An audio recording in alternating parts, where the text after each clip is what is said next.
What does it look like to build a production agency that does $35,000 in a single month, getting to fly all over the world, travel the world, and most importantly, work with really cool brands like Fairmont, Ford, Lumix, and so many more? Well, that is a story of today's guest. Tobiah Louie is a great friend of the show, friend of Christy and I's, and he's also a recent mastermind grad who has gone from barely getting by, breaking even on the productions he's been running, all the way to landing dream clients and getting to hit a $35,000 month in his business, which is super, super cool. So if you're new here, my name is Joey, and my wife and I, Christy, started Creative Rise back in 2019 with one solid goal: to help creatives focus on the business side of their business, give them tactical strategies, tools, and inspiration like this podcast for you to be able to do that so you can actually get paid to do what you love. Today's episode is a phenomenal example of that. We're so excited for you to hear Tobiah's story.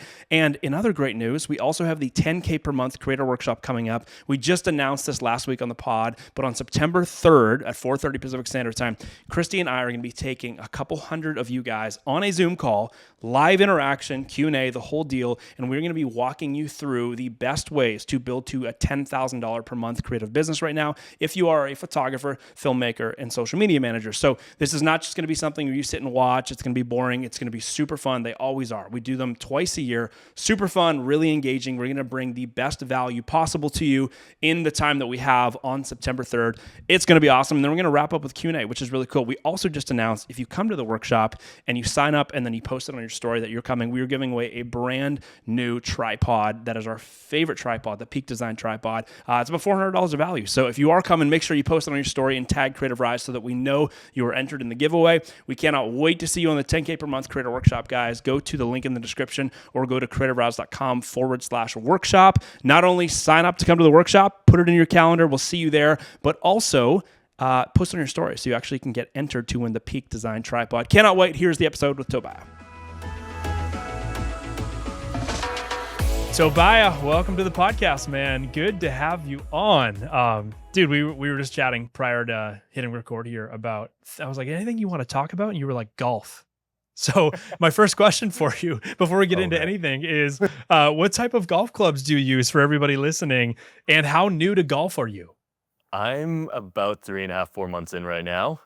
I play Callaway irons, a Titleist driver, TaylorMade woods, and a TaylorMade putter right now, and Titleist wedges. Okay. Okay. You're really touching all the brands, man. I love it. Oh, man.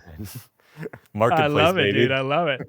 Exactly. I love it, man. Well, hey, we are so stoked to have you on the podcast today. I'm excited to interview you, man. You've been someone that's been really fun to watch in your journey of growth over the last 2 years that we've obviously been friends and we've been watching what you've been doing. A couple years since you've been in the mastermind. What was that? It's probably like a year and a half ago, probably when you were in the mastermind. I think it was the end of 2023, correct? Yeah, I think we're getting just about to 2 years now. Well, you're about to start a new round, so I guess we're about 2 years in. Yeah, we're about to start round 14, and you were in round 10, man, which is awesome. So, okay, couple rapid fire questions for you here right off the bat. Where are you from? What is your creative business, and how long have you been doing it for?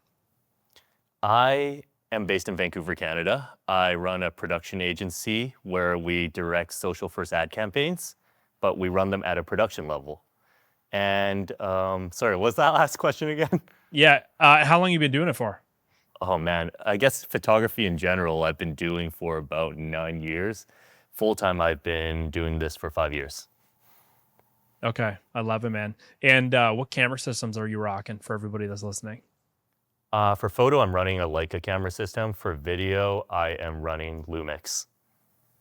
Heck yeah, baby. That is a good combo. That is a great combo. There is so many people that are so not on the train of how good Lumix is. So I'm glad that you are, not only are you on the train of how good Lumix is, Lumix has actually been a partner of yours, right? You've done some work with Lumix?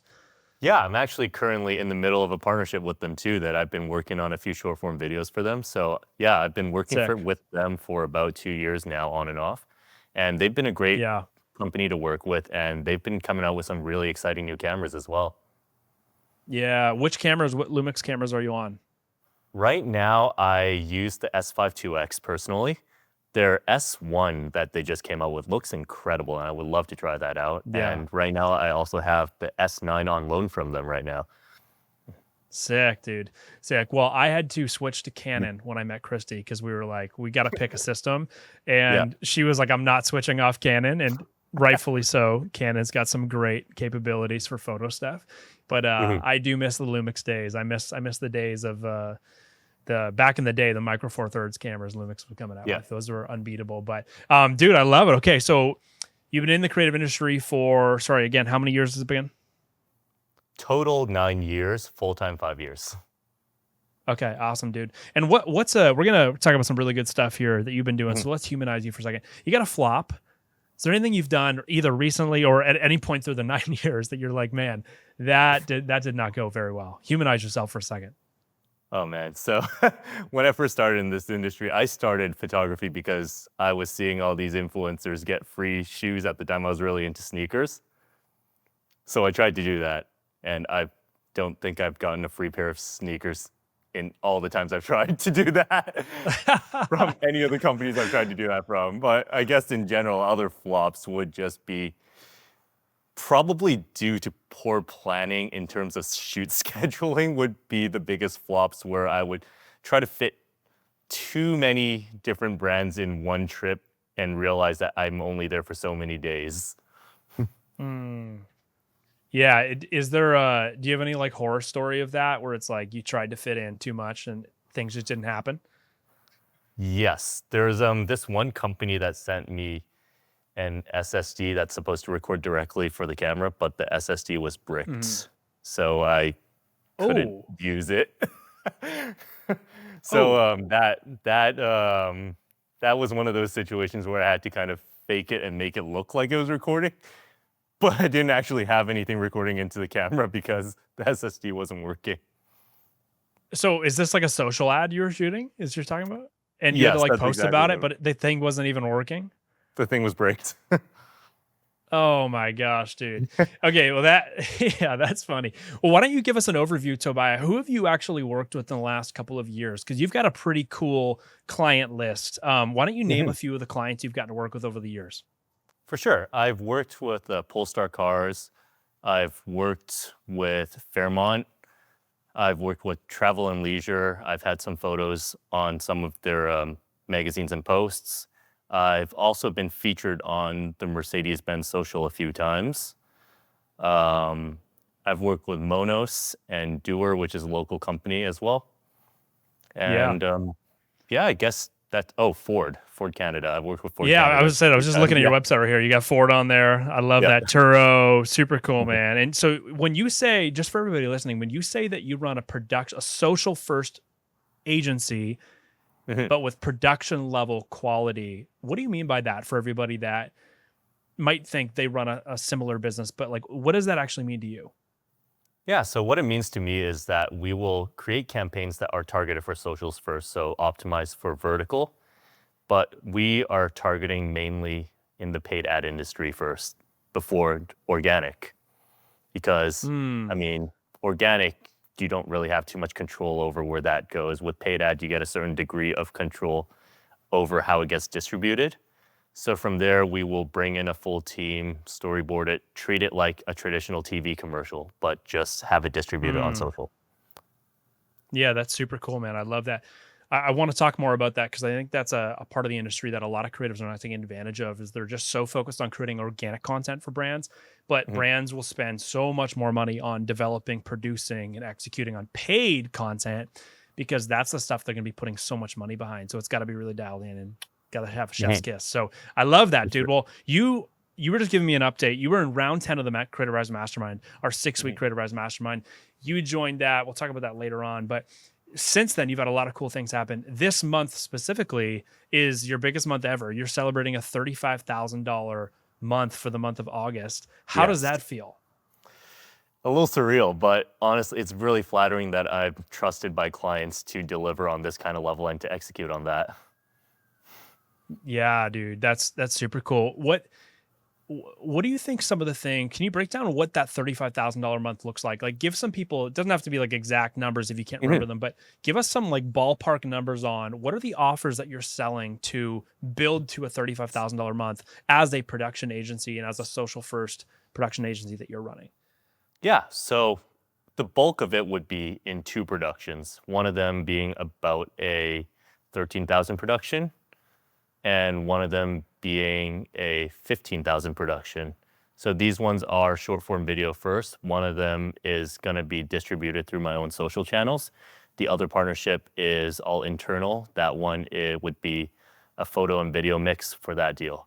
Aside from that, I have a retainer client that also pads out 3,000, and I have a few other social media partnerships as well running through organically on my own page.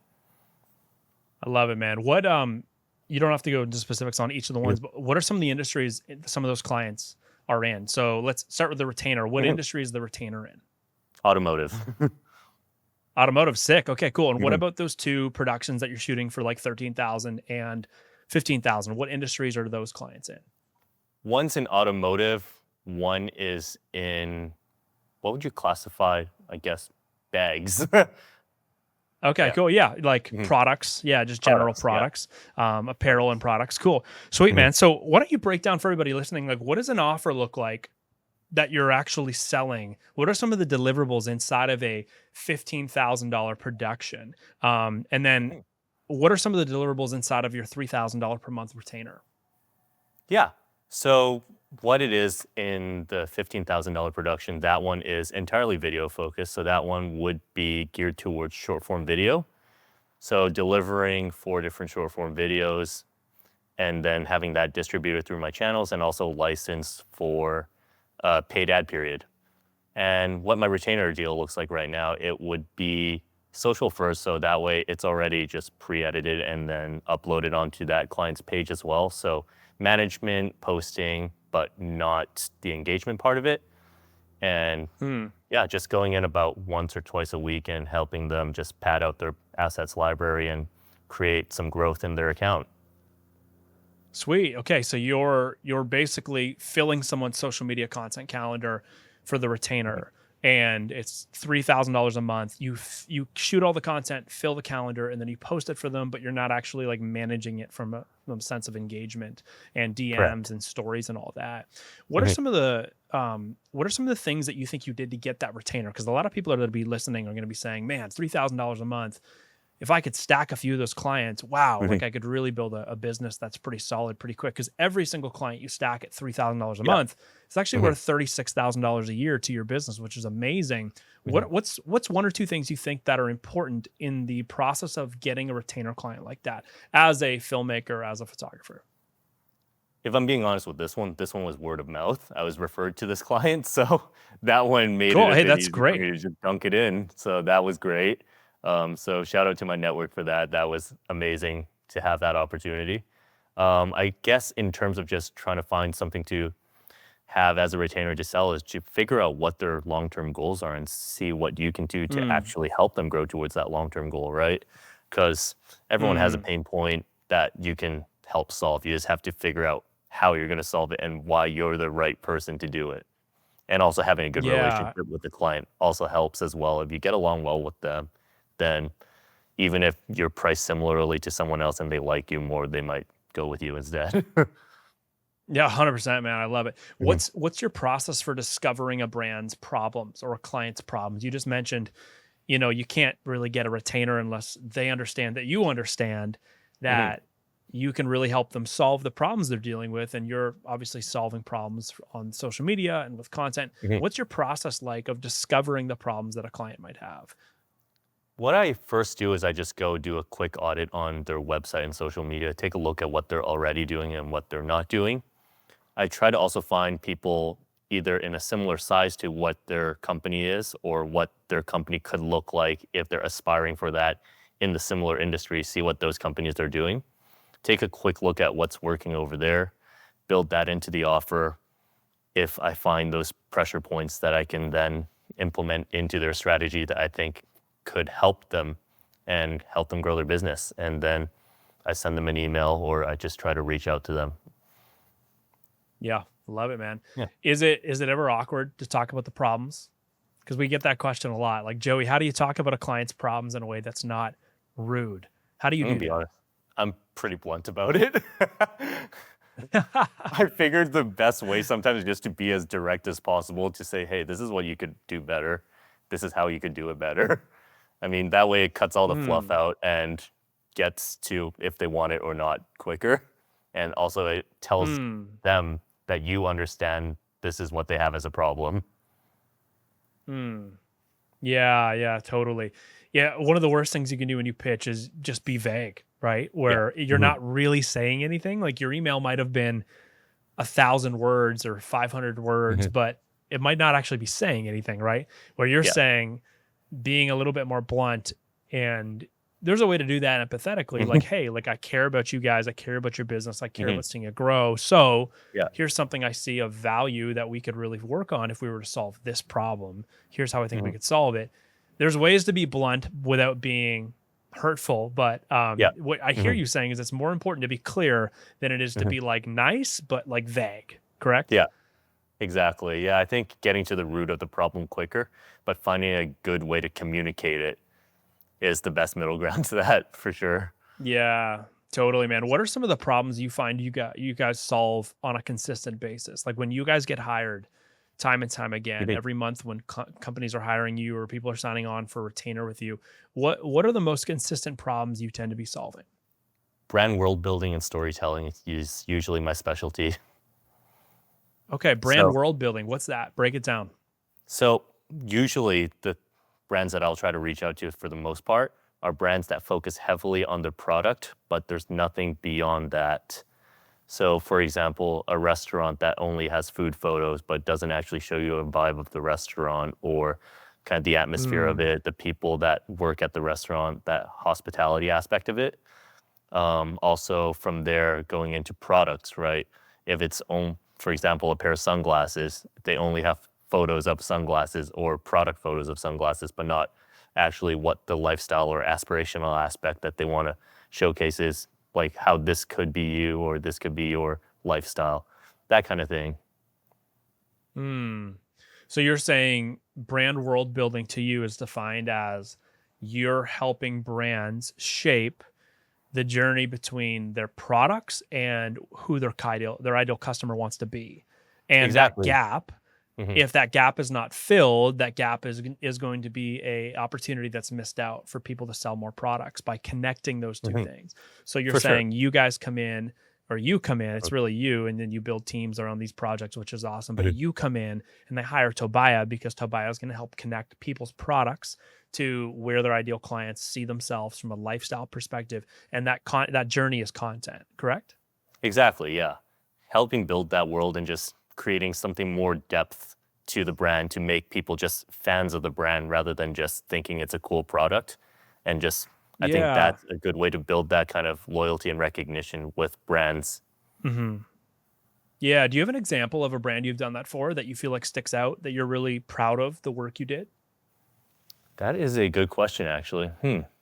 Off the top of my head, I mean, recently I did work with a startup espresso machine company where I built out using that espresso machine in different locations, bringing it on road trips and stuff like that. So even though it's not something that most normal people would typically bring with them on a trip, people like me who really, really value having a good coffee, would appreciate seeing a video like that and seeing that it's actually possible to bring a proper espresso machine with you everywhere. And it's also just that slight aspect of surrealism where people will stop for a minute. It's like, did that guy really bring an espresso machine out with him somewhere? It'll just give him that little bit of a pause on the scroll, even just to like take a second look at it and then maybe look into the product more. Yeah, I love that, man. So you're doing a lot of not only organic content for brands, but you're focusing a lot on the paid side, the paid advertising side. Talk to me about, what do you think the difference between paid advertising content and organic content is, and how do brands use them differently? When you're creating, like, how are you thinking about those two pieces differently, or are they one and the same? No, I think they're definitely different things, but I think that there are strategies that you can use organic into your paid advertising as well. I think that with paid, you usually have a goal with what that content is going to serve, whether it's a call to action for having them sign up for a newsletter or having them click on a link or buy a product. I think paid advertisements are more focused on that, whereas organic is more to fill out your social calendar and to test what maybe could potentially work in paid or not, or just kind of build out the story, but not necessarily fully dive into the advertising aspect of it just yet, if that makes sense. Yeah, totally, man. I love this because this is a thing that I think a lot of creatives, I mean, you're sitting here in front of me, you just had a $35,000 month as a video agency. And our conversation right now, we're talking about paid advertising and creating for paid advertising. And that's not something that I think a lot of creatives spend time learning or thinking about. So what do you think some of the videos that you've created that have done well, what are some of the themes behind those videos? Like when someone hears paid advertising and they go, wait, paid's different than organic. What are some of the examples of like paid advertising pieces of content that you think every brand should have and that more creatives should start selling to brands? So I think if people are used to, first of all, pitching organic, I think the best thing to do is to have a brand look at what's performing best on organic and put paid dollars behind that first and try to license that to the brand as a paid advertisement if you already see it doing well on their page. Because just organic posts are the best way to kind of A/B test what works for a brand and what doesn't, right? And from there, I think a different type of paid advertising that every brand needs is a lot of brands always run photo product paid ads, but I feel like a lot of those can be translated over to a video paid ad with a CTA focusing on a product. I think those newsletter CTAs are always a paid ad that brands should probably be running because having an email list is always a handy thing for a brand to have because that's the one thing they do have full control over because social media can disappear the next day, right? Yeah, totally. Yeah, helping brands decide what they're going to be doing to drive leads to their newsletter and then helping them shape some content around that. I love that. You've mentioned licensing a couple times. This is like the golden question that so many creatives have, and there's never ever an easy clean cut answer for it because everyone does it so differently. A lot of people reject it. A lot of people try too hard to use licensing stuff and they don't end up getting the job. What is licensing to you? How does it work? How do you price stuff out? Honestly, a lot of my pricing comes down to how long they want to use it for and where they want to use it. So if it's just organic or web, I personally don't really care to license that. But if they want to use it in any other paid media, say I'll try to figure out how long they want it for and have a fixed rate based around that. Okay, so what are some of the fixed rates look like? And can you give me an example of a location that they're using it? And let's say it's a 3-month timeline that they're going to be using it for paid. Let's say it's just on Instagram and they're using it for paid ads and it's going to run for 3 months. Like, give me a ballpark of like, what would Tobiah charge for licensing on a paid ad that he's creating for a brand and they're running it for 3 months on Instagram? Man, I had a document for this. I can't remember the numbers off the top of my head. I want to say I charge probably, if there's talent involved and is running on a national level, probably $1,000 a month for licensing. And usually if they want to buy out the contract outright and just own it, then it's essentially just equal to the production cost of the project. Okay, interesting. Okay. Yeah. So when you say talent, you mean if there's talent involved, like a model? Is that what you're saying? Correct. Yeah. I mean, the model also deserves licensing compensation as well, right? That's their likeness being used for the project. So I'll factor that in with the production cost and then have kind of a lump sum where I'll pay out the talent for whatever licensing that ad is being used for. Cool, man. I love. First of all, you're a good producer and a good friend to the talent. That's awesome. Hooking everybody up. I love that. So what you said a second ago, I think is interesting. And I think that's probably where it sounds like most of your pricing for licensing comes from is you're saying, I basically figure out the production cost if we were to reshoot that. And that's what I bill them for them to own it outright. Correct? Yeah. If they want to own it outright, for sure. Okay, cool. So let's say it costs you $10,000. You had a couple $1,000s a model budget. You had a location for permit fee. You had the production costs of you obviously being in there and making everything happen, shooting everything, producing everything. So if they want to buy it out in perpetuity, you're saying it's going to be $10,000. Correct.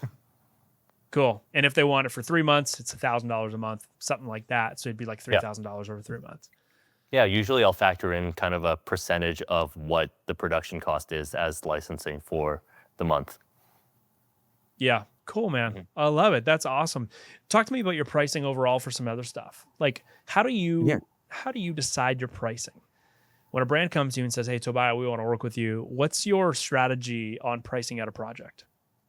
I have general prices for the people I hire, so I kind of factor that into the production cost to see what that would cost, and also try to factor in how many people it would take, how long the production date is. Also run it through the Creative Rice price calculator. I use that to just kind of run some numbers, make sure that that's an amount that I'm personally happy with the work that I'm putting into this project as well. And then from there, I total it out, make sure that the company also understands why things are priced the way they are as well. So there's transparency there, and we have that sense of trust from a client to company perspective as well. Yeah, I love that. So first of all, I love to use the Creative Rise pricing calculator. It's a great tool. This is the first time I'm saying this publicly. We're actually about to launch a V2 of it that we're pretty stoked on. It's probably going to be dropping in October, so get ready for that. We're going to have some updates for it. It's going to be really cool. So excited for you to see that. But okay, so you're saying your pricing strategy, you start with your hard costs. What are models going to cost me? What are permits going to cost me? What is renting anything going to cost me, whether it's gear, whether it's a production assistant's time, whatever that's going to look like. And then once you have that, you're saying you're running it through the Creative Rice pricing calculator to figure out what you think your value is worth. What are some of the ways you use the calculator to figure out what your value is worth? Like and maybe the better question here is like, what do you believe most of the time your value ends up being like? If like, let's say you're shooting a car ad for a car company and they're dropping a new car, they're trying to book test drives over the next couple of months. And so they're hiring you to shoot like 3 or 4 social ads. How are you quantifying what you think your value to that project is worth outside of all the hard costs? Are you using just your time? Are you using the size of the brand or using the price of the product? Like, how does that all work? I'm using my time, the company I'm billing it towards. I'm using if I need to run it through my own social channels. I'm also using if I need to be in the video or not. So if I do need to be in it, I'm also talent. So my likeness also gets factored into the pricing. I'm using a gear kit price. And what else am I pricing into that? General profit as well, just to make sure that I'm not just breaking even on it. Yeah, of course. Of course. How do you define a gear kit price for everyone that doesn't know what that is? Yeah, a gear kit price is just the kind of gear that I'm going to be running on this production, right? Because there is an inherent risk of us using our own gear for projects like this, especially with car ads, because things can go wrong for that, which is what insurance is for. But also, sure, you've got a lot of that. Could be better, but it's a work in progress. But yeah, I think for that, I mean, general price of depreciation should be factored into your gear as well, right? Because every time you use it, gear only has so much shutter count in its lifetime. So having a general look at what rental fees cost for your camera, I think is a good thing to factor into what your gear kit could cost, or maybe if you can combine a few things together and then figure out a price that's fair for that.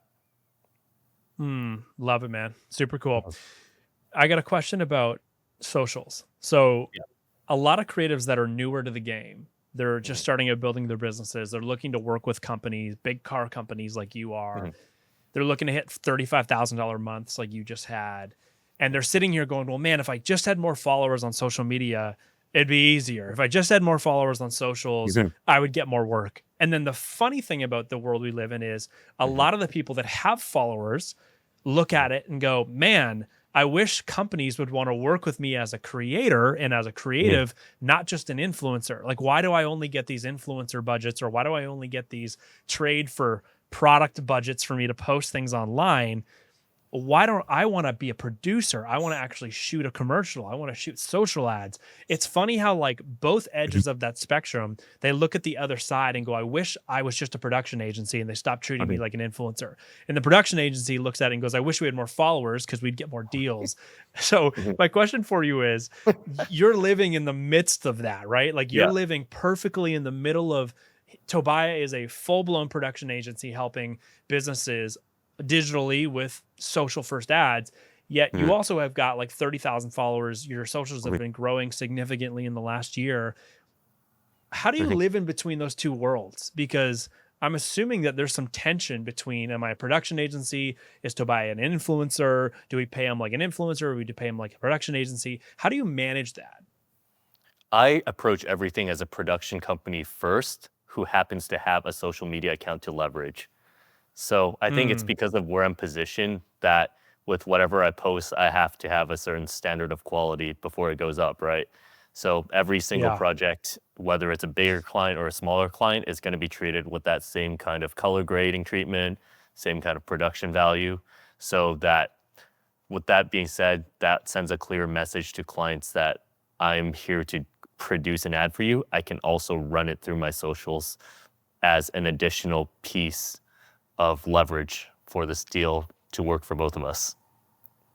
I love it. So when you do pitch somebody and they come back to you and say, hey, you know, we could do an affiliate deal with you as an influencer, or we could pay you $500 for a post as an influencer. And they're expecting that you're going to be the talent, produce the ad, come up with the idea, strategize, shoot, edit, everything. How do you respond that like you're actually a production agency that's going to do way better work than someone who's like just an influencer? How do you have that conversation? It's funny you mentioned that, because I've had a larger company that's approached me with a budget that just didn't quite make sense for the project. So what they wanted was a video with 3 months of paid usage and 5 photos. And they had a budget of $3,000 for that. And what were they asking for in the video? Like what type of video was it? It was a car ad. Okay. Essentially, that was going to live on social for. Okay. So now Tobiah in the beginning probably would have taken that, because for a lot of people, actually $3,000 for that deal sounds awesome. Yeah. What would you probably charge for that, for you guys to do it at scale and do it really well? What would you have wanted that budget to be? They wanted 3 months of paid usage, which was a big thing as well to factor in. I quoted them, I believe, at $11,500 for that project, and they came back to me with, we have a budget of $3,000. So we obviously didn't align, so we parted ways on that conversation. But for that, I broke it down, the cost of crew, location, time, and I was like, well, the minimum amount of people you can do a car ad for is 3 people, 1 driver, 1 camera car driver, and a camera operator. It's just, it's not going to work for that budget, unfortunately. So from there, we just, we had that conversation and just decided that they weren't able to pursue it for that price. Got you. So sometimes what you're saying, sometimes when you are pushing to remain a production agency and you want to be valued and respected and treated like a production agency, you gotta wave goodbye to a lot of stuff that might come your way, that might come from, Tobiah's an influencer, but you're staying true to, no, I want bigger budgets. I want to be a production agency. And I'm sure it's a little bit tempting sometimes to be like, no, why don't I just take some of these smaller deals? But I love that. Okay, why don't you talk to me about some of your social stuff? So you've done a really great job in the last few months, the better part of a year.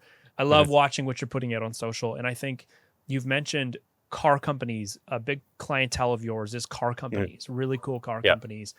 A lot of your work that you post on socials is about car stuff. You actually said earlier this year, you were like, hey, with the money I've made from, and your words, not mine, so please tell me if I get this wrong, but you were like, hey, the money I've made from the mastermind, my business is going so well, I just bought one of my dream cars, and I'm going to use it for all of my own social content. That's going to drive me towards more bigger car companies and bigger budgets and projects in the automotive space. Did that actually happen? Is that true? You told me that, right? Am I making that up? I said something similar to that. I can't remember verbatim what I said, but I definitely do use my own car as a prop a lot for shoots because it's already there, Yeah. which makes things really easy. And if, I'm also at the point where if I run out of ideas for things to post with social, I just take the car somewhere, take my dog somewhere, and go on a nice little trip with my dog somewhere. And usually it works out pretty well to just film something with the dog, hang out with Luna, and just make a day out of it. Yeah, I love it. So talk to me about the importance of shooting stuff for your own socials that you want to get paid for. What's your strategy there? Because it's obviously working for you. Yeah, I mean, the 2 times I've done spec ads are such an important thing to do. The 2 times I've done spec ads, I've actually somehow reached the companies that I've done the spec ads for and gotten their contacts and had conversations with them. So I would say spec ads and just shooting things that, like, I would say treat your shoots that you want to get paid for, like your spec ads, as shoots that you're going to get paid for. Like, treat them as clients.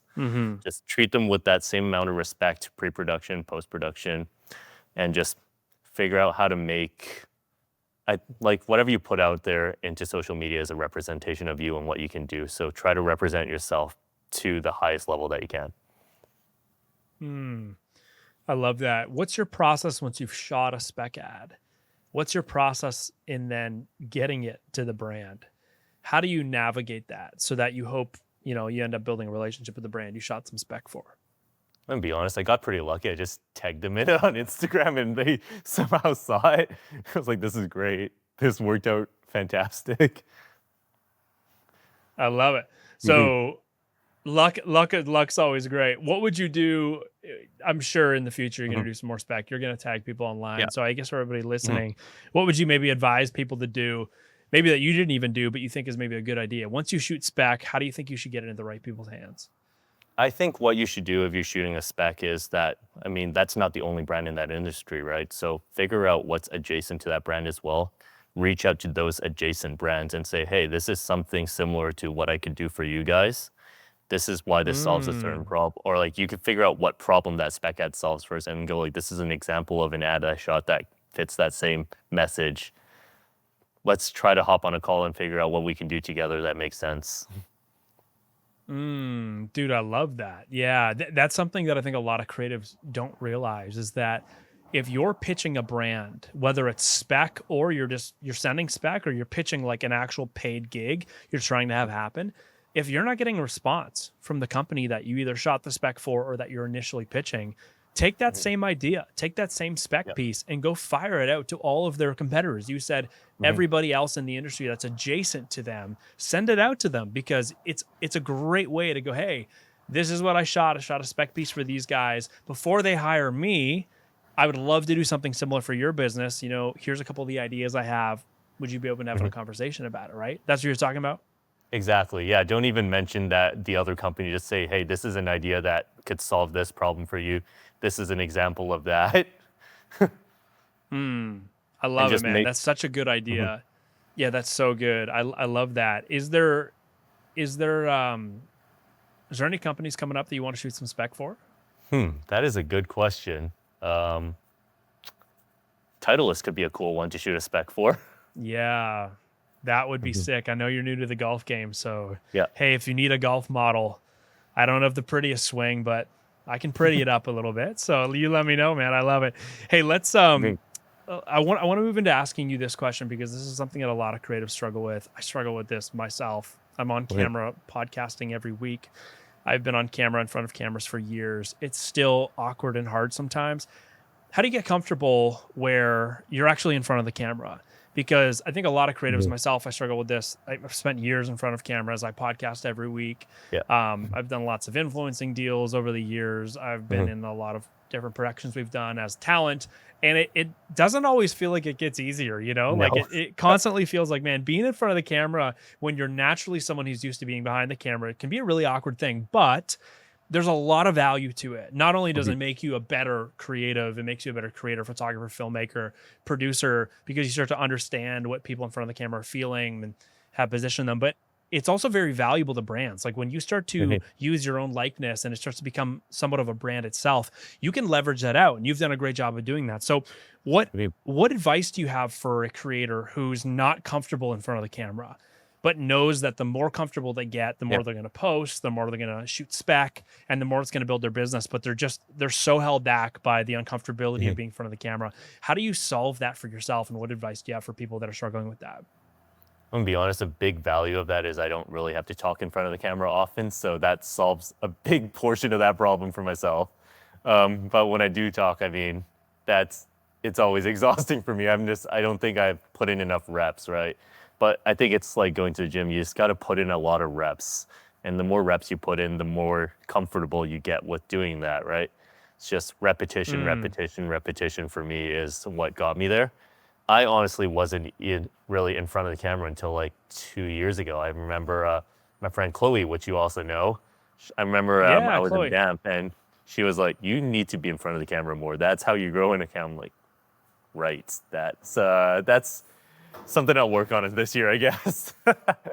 So yeah, I love that. So what about not only just being in front of the camera and talking, but like, what about not talking? What about acting in front of the camera? Because like so much of your social content that brands look at and go, man, Tobiah's socials are so good. His content's so good. We should hire him to make similar content. A lot of that content, you're the talent. Like, how do you teach yourself, or what's some advice you have for being in front of the camera, not speaking, but actually like role playing something and actually acting? Like, how did you learn how to do that? That is a very good question that I wish I had a better answer for you, but I honestly just figured, like, I started off as a photographer, so I know how to compose images. If it's on a tripod, it's more or less just a moving photo.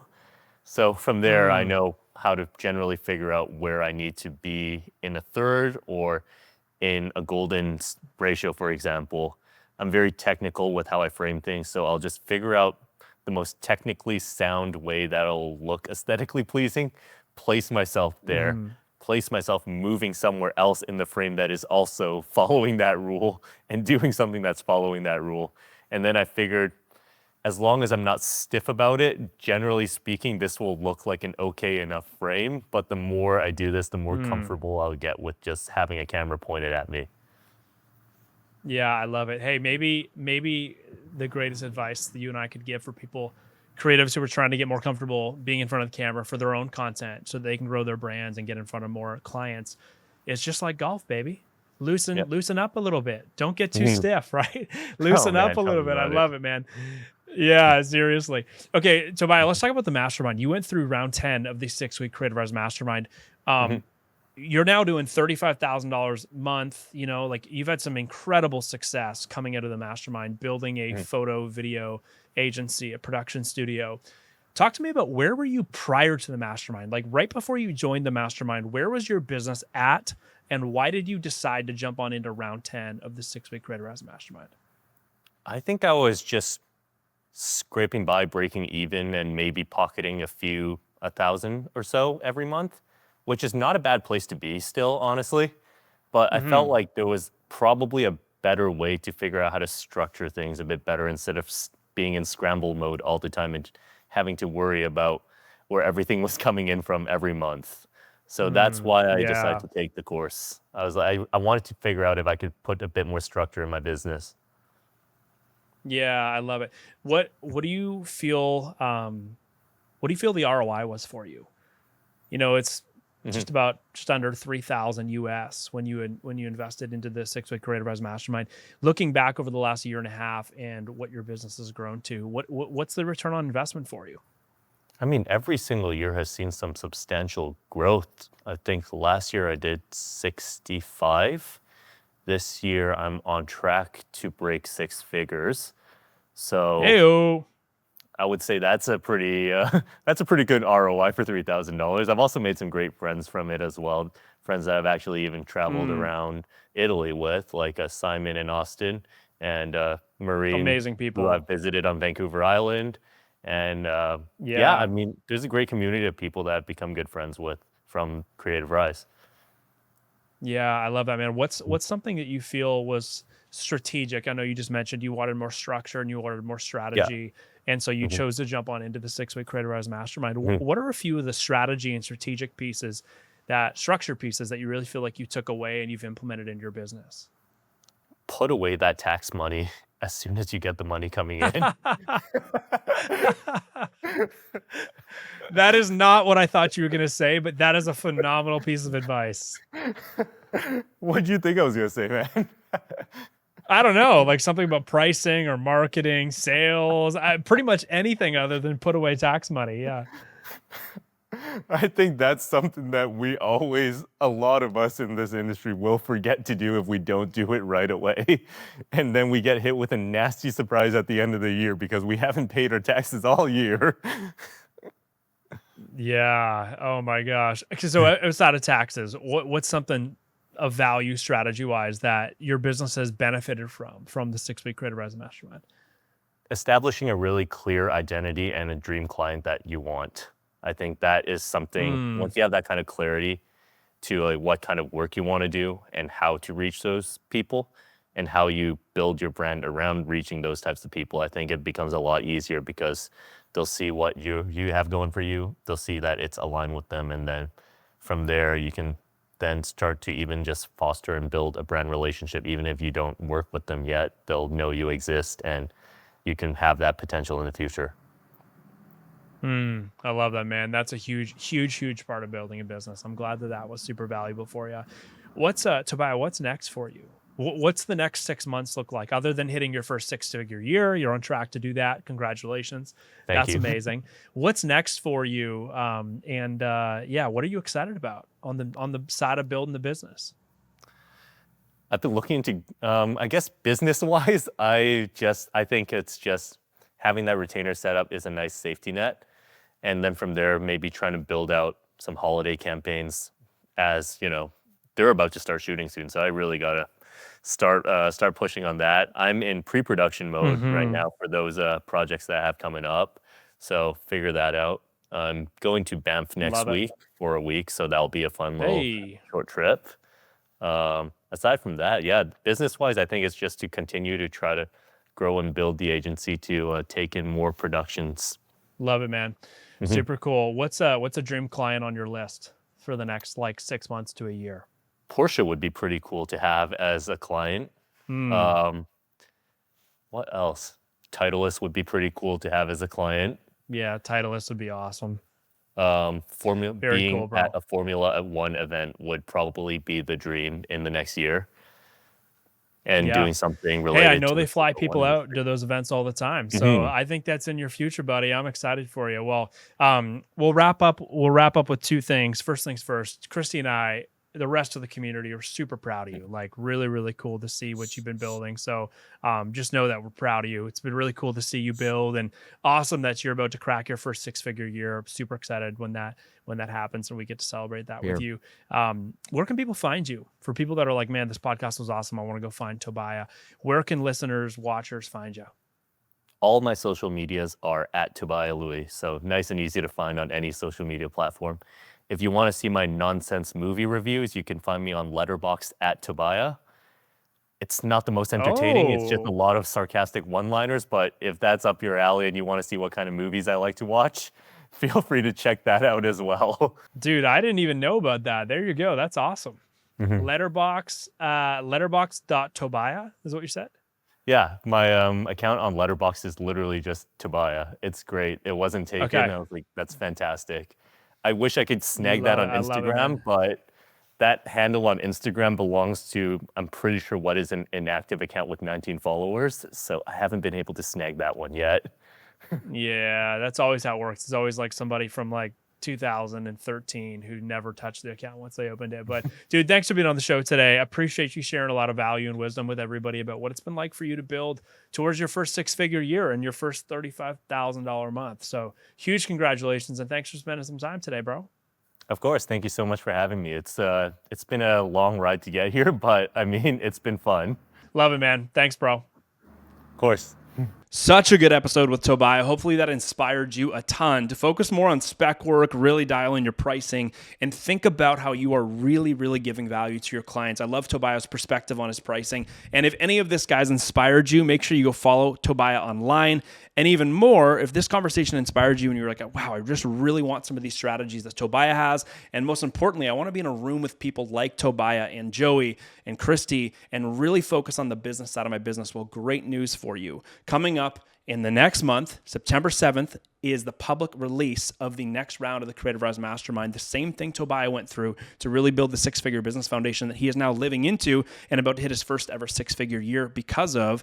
The next round of the Creative Rise Mastermind is starting up, and it is 6 weeks where we're going to be taking you through the 6 pillars of building a successful six-figure business foundation. And those 6 pillars are learning how to price the right offer, build and price the right offer. If you're not selling the right thing, you cannot wonder why your business is not growing to the six-figure mark. Six-figure businesses sell the right thing. They're selling the right offers, and they're strategically priced, as Tobiah talked about a ton in this episode. That's week 1. Week 2, we're going to be helping you brand your business, okay?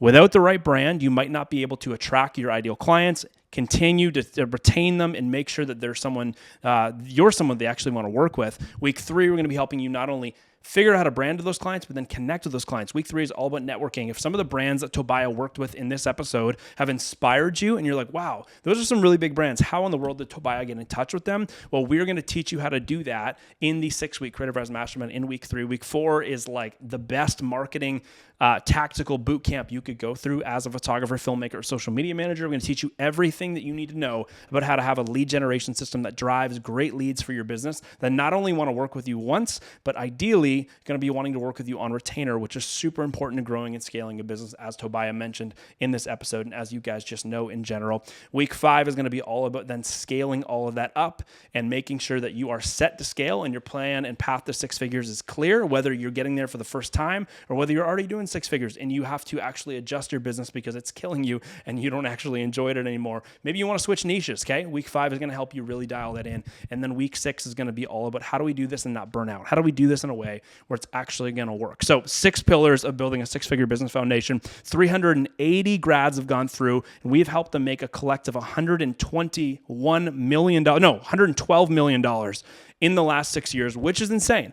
Do the math. $112 million over 6 years is a ton of money. So if you are a creative and you are not hanging around creatives that are making a ton of money, you're just in the wrong pool. And you got to get around the right people who are going to help not only encourage you and inspire you that making money and doing this full time is, one, a reality, but they're also going to give you the tactical advice and support to do it and the accountability. And the Creative Rise Mastermind is going to help you do all 3 of those things. So if you want to get on the wait list, applications drop September 7th, but early access goes to the wait list as early as September 3rd. So the waitlist sells out about 30 to 31 out of the 35 spots we take every single time. We can't take more than 35 spots or else we wouldn't be able to make sure your experience is as intimate and growth oriented as we know it could be. So we cap it at 35 businesses. If you want one of the 35, make sure you go to creativerise.com, link in the description, join the waitlist right now, and we'll get you over some more information and you can get ready for when the waitlist gets early access to the applications, guys. If this episode was awesome, not only go follow Tobiah, but make sure you share it, post it on your story,